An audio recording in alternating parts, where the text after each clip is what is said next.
ইসলাম শিখিয়েছে শেষ নিঃশ্বাস পর্যন্ত তোমাকে লড়ে যেতে হবে। এই পৃথিবীতে কেউ কাউকে জায়গা করে দেয় না, জায়গা করে নিতে হয়। এই পৃথিবীটা, the life is not a bed of roses, এটা ফুল বিছানো কোনো ফুল সজ্জা নয়, এটা কণ্টকাকীর্ণ। কেউ আপনার স্পেস করে দিবে না, কেউ আপনাকে সুযোগ করে দিবে না, কেউ আপনার জায়গা করে দিবে না, বরং আপনি জায়গা করে নিলে টাইনা নিচে নামাবে। কথা বলেন। এজন্য কখনো অলসতাকে স্থান দেয়া যাবে। রসুল বাত্তালি দুঃখানু শয়তান, অলস মস্তিষ্ক শয়তানের আড্ডা। অলস যদি কেউ থাকে এটারে টেনে বেঁধে কাজে নামাবে, পারা যাবে? আমরা আমাদের সমতল ভূমিতে চাষ করতে চাই না। মালয়েশিয়াতে একটা এলাকা আছে ক্যামেরুন হাইল্যান্ড, ওরা পাহাড়ের মধ্যে চাষাবাদ করে গোটা মালয়েশিয়ার খাদ্যদ্রব্যের অভাবকে মুক্ত করে দিয়েছে।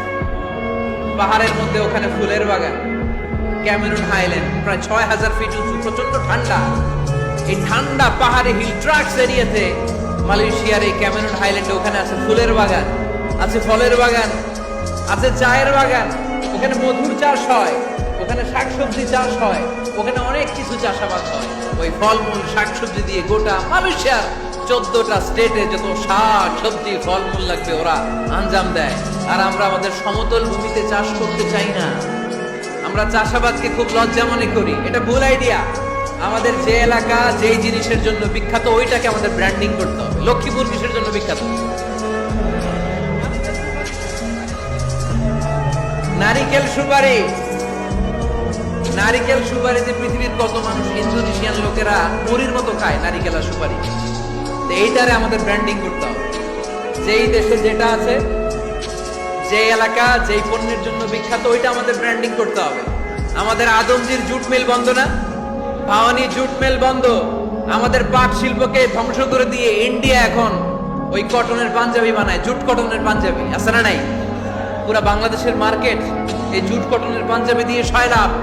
আমাদের বাংলাদেশের পাট দিয়ে যদি আমরা মিহি পাঞ্জাবি বানাতে পারতাম, গোটা বিশ্ব বাজারকে আমরা দখল করে নিতে পারতাম, ঠিক কিনা? এজন্য আমাদেরকে নতুন নতুন আইডিয়া জেনারেট করতে হবে। চাকরির পিছনে বসে থাকলে চলবে না। আর আজান যদি হয়ে যায় ছুটে যাব মসজিদে, আর নামাজ শেষ হলে আমরা আমাদের কাজের দিকে চলে যাব। চিল্লায় বলেন ঠিক কিনা? যেটাই করবো আমরা ভালোভাবে করবো, কাজ করে খেতে হবে। কাজে লজ্জা নেই, লজ্জা হচ্ছে অলসতায়। লজ্জা কিসে? আজকের আলোচনা থেকে এটা মুখস্থ করে নিতে হবে। কাজে লজ্জা নেই।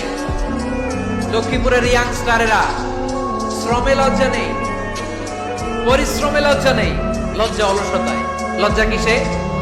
আরো জোরে। নবীরা কি এমনি এমনি বসে বসে খাইছে? কঠিন পরিস্থিতিতেও নবীরা পরিশ্রম করে উপার্জন করা লেগেছে, ঠিক কিনা?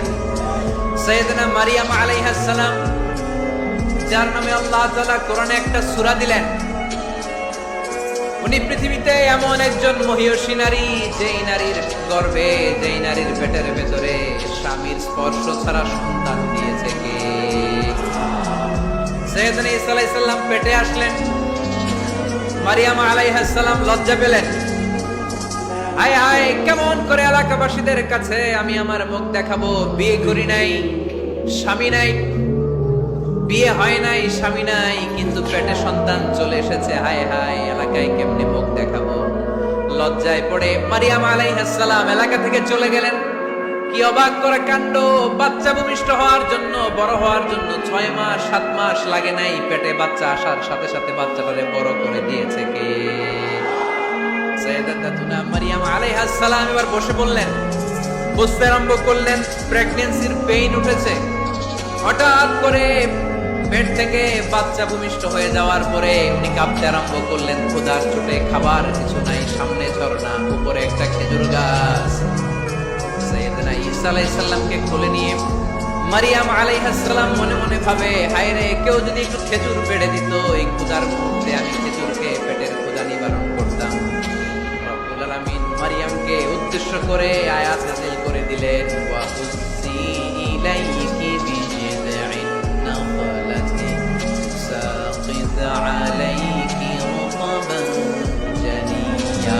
কোরআন সাক্ষী, হুজ্জি ইলাইকি বিজিযইন নাখলা, এর মানে হচ্ছে মারিয়াম কেউ পেড়ে দিবে না, একটু কষ্ট করে হাতটা উঁচু করে খেজুরের ডালা ধরে ঝাঁকুনি মারো, টষ্ট সে কাঁচা পাকা খেজুর নিচের দিকে পড়বে, তারপর তুমি তুলে খাবে। সুবহানাল্লাহ।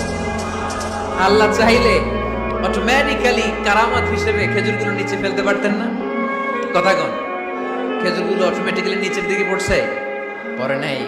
আল্লাহ শিক্ষা দিয়েছে, যেই পরিস্থিতিতে থাকো না কেন তোমাকে শ্রম ব্যয় করে কষ্ট করে তোমার উপার্জন করতে হবে, রিজিকের বন্দোবস্ত করতে হবে। চিল্লায় বলেন ঠিক কিনা? ইসলাম আমাদেরকে এটাই শিখিয়েছে, কাজে লজ্জা নাই।